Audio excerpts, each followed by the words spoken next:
The suds slid down the car's hood. White foam curling over the cherry red paint like waves breaking on a shore. My hands, raw from the sponge's rough edge, worked in rhythmic circles, the late afternoon sun glinting off the wet surface. The garden hose hissed softly, a faint mist rising where water met heat. My phone buzzed in my pocket, a sharp vibration that cut through the monotony.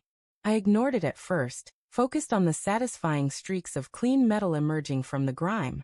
Then it buzzed again, insistent, like a wasp trapped in a jar.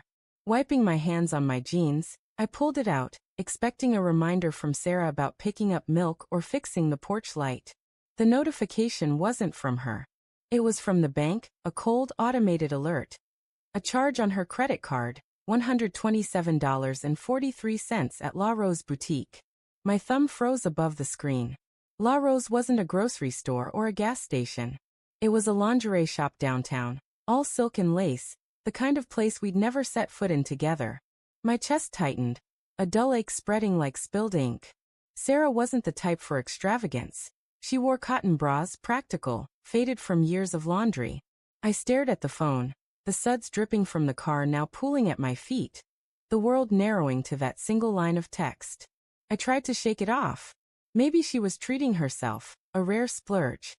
But the thought felt hollow, like a lie I was telling myself to keep from falling. I scrolled through our account history, my damp fingers smudging the screen. There it was again. Another charge 3 days ago, $89 at a wine bar I didn't recognize. We hadn't gone out for drinks in months.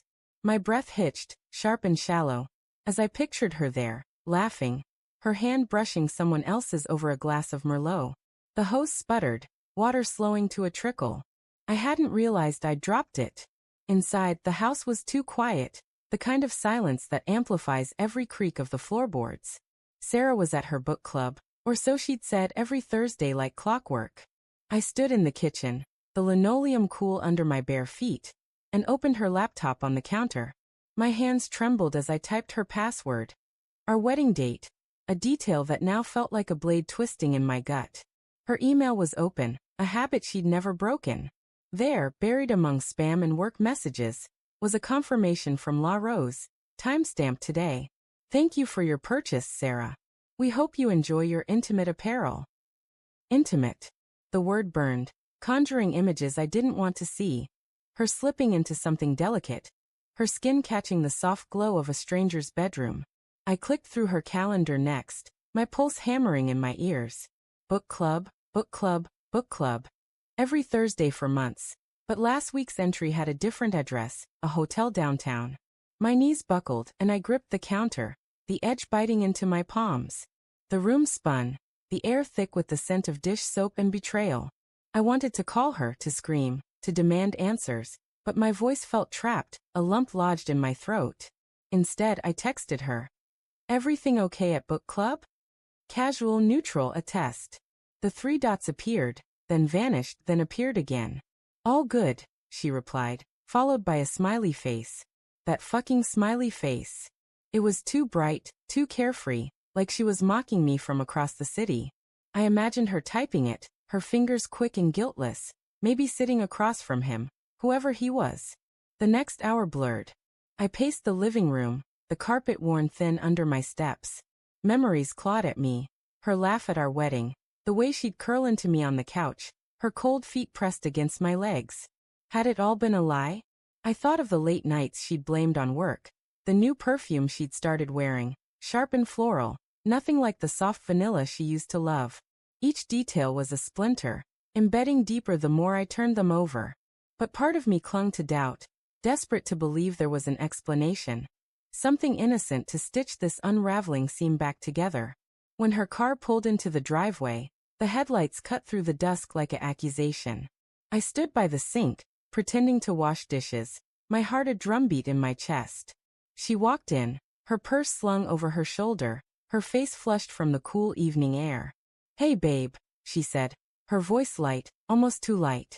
She kicked off her shoes, the sound of them hitting the floor like gunshots in my ears. I forced a smile, my lips tight, and asked how book club was. Oh, you know, same old, she said, tossing her keys onto the counter. Her eyes flicked away, just for a second, but it was enough. A crack in her armor. We're reading that new thriller. Everyone's obsessed.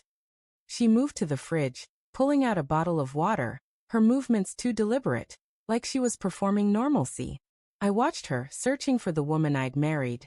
The one who'd cried when we lost our dog, who'd painted our bedroom walls with me at midnight, laughing until we were dizzy with fumes. Did you stop anywhere after? I asked, my voice steady despite the storm inside. Her hand paused on the bottle, a fraction of a second too long. Just grabbed coffee with Lisa, she said, naming her friend from the club. But Lisa had posted on X an hour ago, a photo of her kids at a soccer game. My stomach churned, bow rising.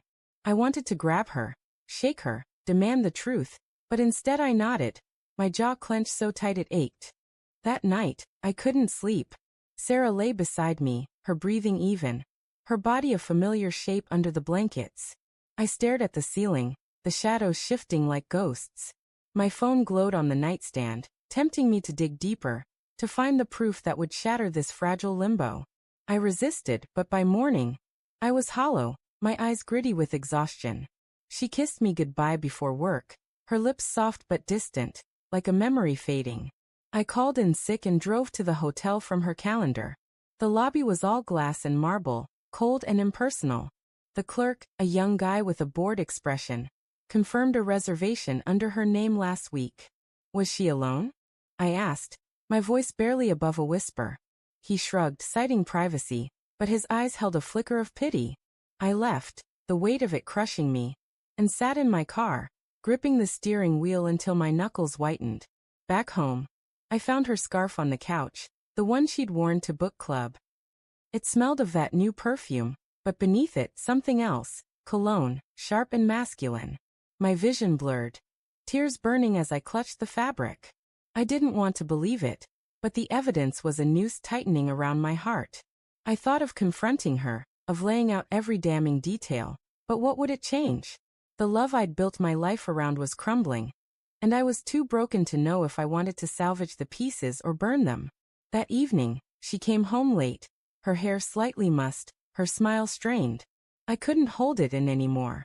Sarah, I said, my voice low, trembling with the weight of everything I'd found. She froze, her purse halfway to the counter, her eyes wide like a deer caught in headlights. What's La Rose Boutique?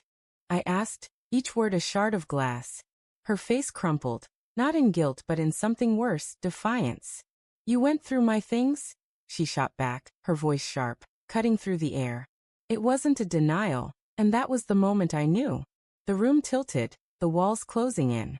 I waited for her to explain, to lie, to beg, but she just stood there, her silence louder than any confession. I trusted you, I whispered, my voice breaking. She looked away, her jaw tight, and in that moment, I saw her not as my wife but as a stranger, someone who'd chosen to unravel us. The truth hung between us, heavy and undeniable, but it wasn't the betrayal that broke me. It was the realization that I'd been loving a ghost, a version of her that no longer existed.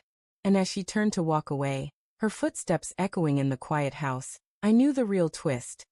I wasn't sure if I could let her go even now.